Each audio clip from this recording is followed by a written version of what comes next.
O ex-presidente Jair Bolsonaro divulgou um vídeo com momentos de sua ida ao aeroporto, acompanhando a ex-primeira-dama Michele Bolsonaro, que irá aos Estados Unidos para a posse do presidente eleito Donald Trump. Em entrevista à velha imprensa, Bolsonaro lamentou que o ministro Alexandre de Moraes, do Supremo Tribunal Federal, tenha apreendido seu passaporte como parte das medidas cautelares que o ministro impõe à oposição política e a conservadores. Aos repórteres da velha imprensa, Bolsonaro lembrou que poucos chefes de Estado foram convidados para a posse de Trump e que o convite feito a ele era um convite especial. Bolsonaro disse: "Eu não sou o chefe de Estado", e foi um convite excepcional por parte de Trump. Bolsonaro relatou que ficou muito feliz com o convite, apontando: "Até porque não é o Jair Bolsonaro. Eu represento, no mínimo, 58 milhões de pessoas no Brasil. Hoje, tenho certeza que muito mais do que isso. E represento a direita, os conservadores, sendo presidente de honra do maior partido político do Brasil." O ex-presidente se emocionou e chorou e afirmou: "Eu estou triste com a partida de minha esposa. Eu a amo." Pouco antes, o ex-presidente havia mencionado Lula, um homem que não tem compromisso com a família, um homem que diz que o marido ama mais as amantes do que a esposa. Na conjuntura jurídica atual do Brasil, muitas pessoas estão sendo tratadas como subcidadãos e subhumanos, sendo perseguidas implacavelmente por medidas judiciais invasivas e arbitrárias, sem direito razoável ao contraditório e à ampla defesa, pelo simples motivo de terem manifestado apoio ao ex-presidente Jair Bolsonaro. Por expressarem suas opiniões, são alvo de CPIs, de inquéritos secretos conduzidos pelo ministro Alexandre de Moraes no Supremo Tribunal Federal, ou são vítimas de medidas arbitrárias como prisões políticas, apreensão de bens, exposição indevida de dados, entre outras. O ex-presidente Jair Bolsonaro chegou a advertir em um pronunciamento para uma manifestação da subprocuradora Lindora Araújo, da Procuradoria-Geral da República, que denunciou o uso da técnica da Fishing Expedition por parte do ministro Alexandre de Moraes. A técnica é comum nos inquéritos conduzidos por Moraes contra adversários políticos, jornais independentes e cidadãos que se expressam de maneira crítica contra a conduta de ministros da Suprema Corte. Neste modus operandi, o investigador promove uma devassa em pessoas escolhidas por ele para procurar algum indício, algum motivo para acusação, em contrariedade ao preconizado pelo direito que deveria investigar fatos. Em inquéritos conduzidos em cortes superiores, observa-se um procedimento característico. Matérias da velha imprensa atribuem um rótulo ou marca a um grupo de pessoas e isso é tido como suficiente para quebras de sigilos, interrogatórios, buscas e apreensões, prisões e confiscos. As matérias e depoimentos de pessoas suspeitas são aceitos sem questionamento e servem de base para medidas cautelares contra as pessoas marcadas. Após promover uma devassa nas pessoas e empresas, no que é conhecido como Fishing Expedition, os dados são vazados para a velha imprensa, que então promove um assassinato de reputações que dá causa a novas medidas abusivas. Conforme vários senadores já notaram, os procedimentos são comumente dirigidos aos veículos de imprensa independentes em evidente tentativa de eliminar a concorrência, controlar a informação e manipular a população brasileira. Os inquéritos são mantidos abertos por tempo indeterminado para continuarem a produzir seus efeitos devastadores sobre as vidas dos investigados que não têm meios para questionar as decisões. Em um inquérito administrativo no Tribunal Superior Eleitoral, seguindo esse tipo de procedimento, o ministro Luiz Felipe Salomão ordenou o confisco da renda de diversas pessoas, sites e canais conservadores, inclusive a Folha Política. A decisão recebeu elogios dos ministros Luiz Roberto Barroso, Alexandre de Moraes e Edson Fachin, e o inquérito passa de corregedor em corregedor, enquanto a renda do trabalho de famílias e empresas permanece confiscada sem base legal. Após o ministro Luiz Felipe Salomão, já foram relatores do inquérito os ministros Mauro Campbell Marques, Benedito Gonçalves e Raul Araújo, e a atual relatora é a ministra Isabel Galotti. A decisão não discrimina os conteúdos e atinge a totalidade da renda dos sites, com o objetivo de levar ao fechamento dos veículos por impossibilidade de gerar renda.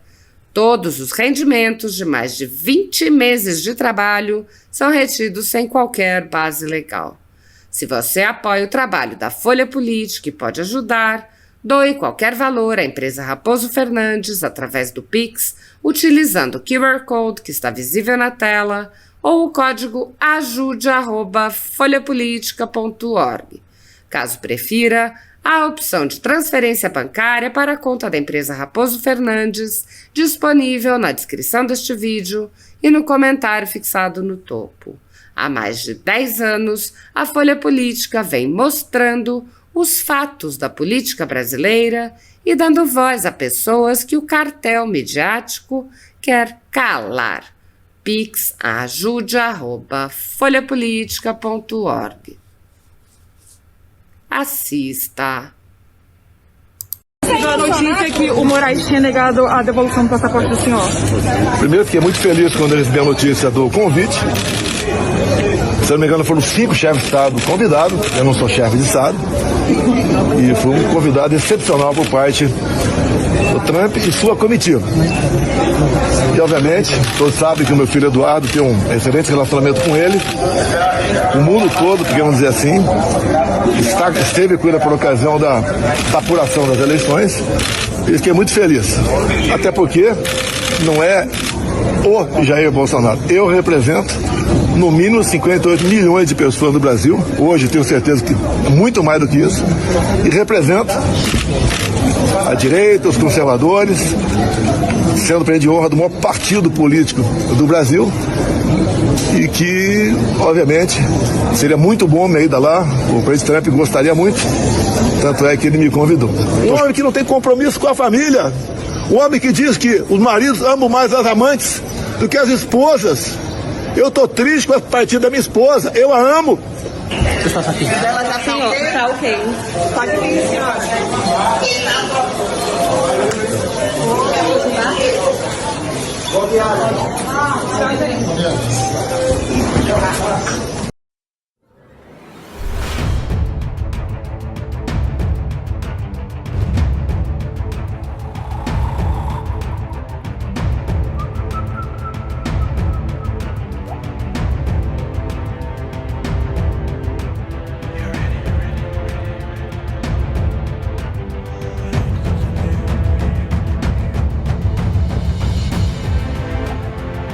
Sou um amante da democracia. Não sou nem marido, eu sou um amante da democracia, porque a maioria das vezes os amantes são mais apaixonados pela amante do que pelas mulheres. E eu sou um amante da democracia porque eu conheço o valor dela. Paciência, Vital, paciência, Herman, paciência, Valesca, paciência, paciência, esposa do Xandão, paciência, Fachin, paciência, ministros, que é curto. Hoje é dia de dizermos em alto e bom som: ainda estamos aqui.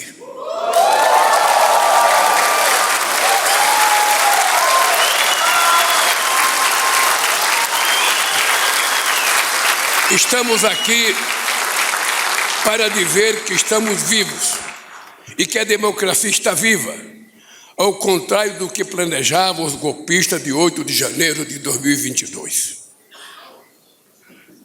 2023.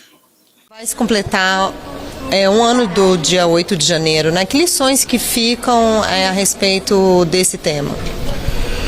O que nós vemos, eu tenho uma posição formada sobre o assunto, do que aconteceu, e é um assunto lamentável, uma página negra da história brasileira, o abuso que as autoridades fizeram, nesse caso específico, Primeiro, o ministro da Justiça sabia do ocorrido, tinha informações. O senador Esperidião Amin, por uma comissão aqui do Senado, fez as indagações, mandou questionamento, recebeu informações que no dia 6 de janeiro o governo sabia do que estava acontecendo. Por que não tomou providências? A Força Nacional estava pronta, por que não agiu? Sabia quem viria. A NTT também tem informações todos os dias, quantos ônibus chegariam aqui. Por que não tomaram providência? Por que o Palácio Planalto ficou desguarnecido? A guarda presidencial, eu não sei quando, na história desse país, a guarda presidencial não apareceu. Houve a CPI, e também foi tendenciosa. Por que o ministro Flávio Dino não compareceu à CPI? Por que ele não disponibilizou os vídeos? Essas questões são importantes. Eu não participei da CPI, mas acompanhei e vi que nós éramos minoria. Tratoraram a CPI e não mostraram o que efetivamente aconteceu dia 8 de janeiro. Então é um fato lamentável. Hoje, pessoas com Bíblia na mão, como é que vão tomar o poder se não tinha um canivete no bolso, nem sequer um cortador de unha? Que poder você vai tomar? Então, é um fato para mim lamentável. As penas dessas pessoas que nunca passaram na frente de uma delegacia, não tinham sequer um processo, pessoas presas, condenadas, dezenas até 18 anos de sentença. Houve extrapolação do Supremo Tribunal Federal nesse caso. E o Flávio Dino também prevaricou como ministro do governo, que sabia e assistiu de camarote. Estava no seu ministério, vendo as pessoas de bem chegarem ao Palácio Planalto, ao Congresso Nacional e também ao próprio Supremo Tribunal Federal. Por que essa casa, Câmara e Senado, prepararam os seus agentes policiais? Prepararam. Por que o Palácio Planalto não fez nada? Abriu as portas sem a guarda presidencial. Isso é lamentável que tenha ocorrido e lamentamos as penas absurdas que ocorreram nesse caso. Obrigada, senador. Muito obrigado pela entrevista.